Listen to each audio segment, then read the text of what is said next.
Attention mga SSS pensioners, next week na. Abangan ninyo ito. Pag-uusapan natin sa video na ito.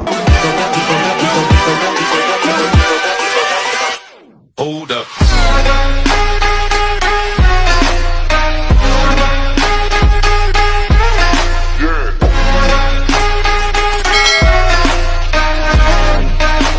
Hello mga ka-vlogs! Welcome dito sa aking YouTube channel. Magandang araw po sa lahat ng mga manonood.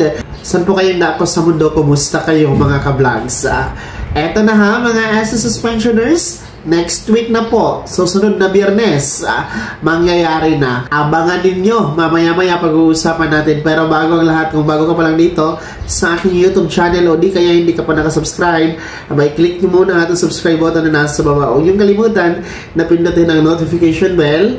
Ilagay niyo po sa all para naman updated ka sa lahat ng mga videos na aking i-upload.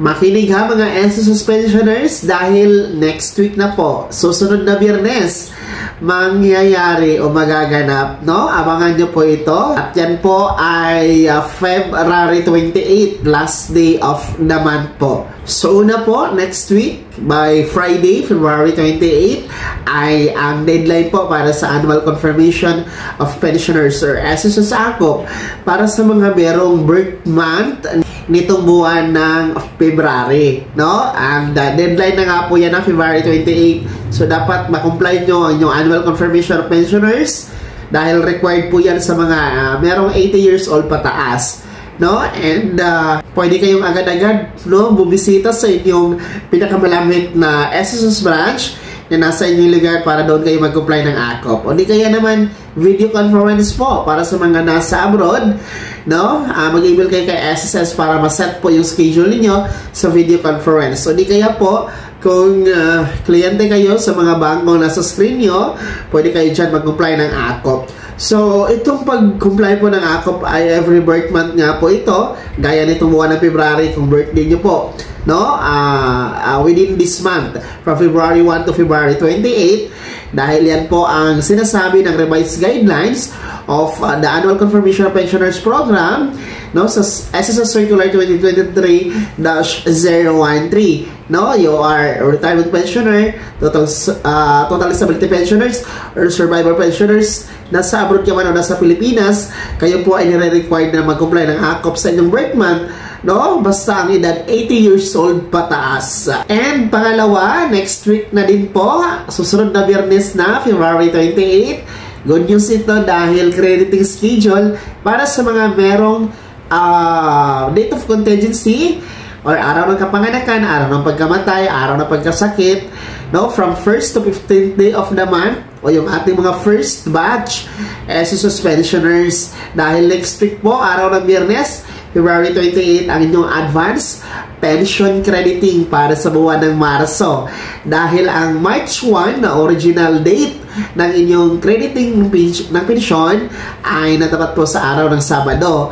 Hindi yan po pwede dyan mag-credit ng pensyon as per SSS Circular, no? Kung ito ay natapat sa weekend, Sabado na or Linggo, o di kayo nun po national holiday. Kaya ang mangyayari dyan ay iaatras sa pinaka last working day ni SSS at yan po ang February 28 next week, next Friday, no? Advance ng isang araw yung pension crediting mga first batch para po yan sa March pension, no? Good news yan, kahit pa paano ay maaga ninyo magagamit ang inyong pensyon para sa buwan ng Marso. So lahat ng bagay na yan ha, yung dalawang bagay na yan, yung deadline ng AKOP compliance at advance pension crediting para sa mga first batch ay magaganap po ngayong February 28 next week, next Friday. So abangan nyo po ang petsa na yan. Mahalaga po yan mga SSS pensioners. Kaya naman mga SSS pensioners, ano po yung komento at reaksyon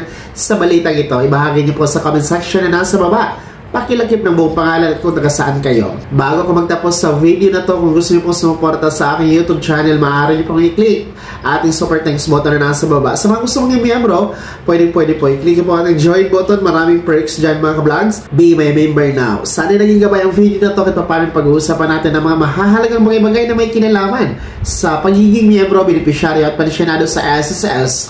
Kung hindi ka pa nakasubscribe dito sa aking YouTube channel, maaari nyo na i-click ang ating subscribe button na nasa baba. Huwag nyo kalimutan na pindutin ang notification bell.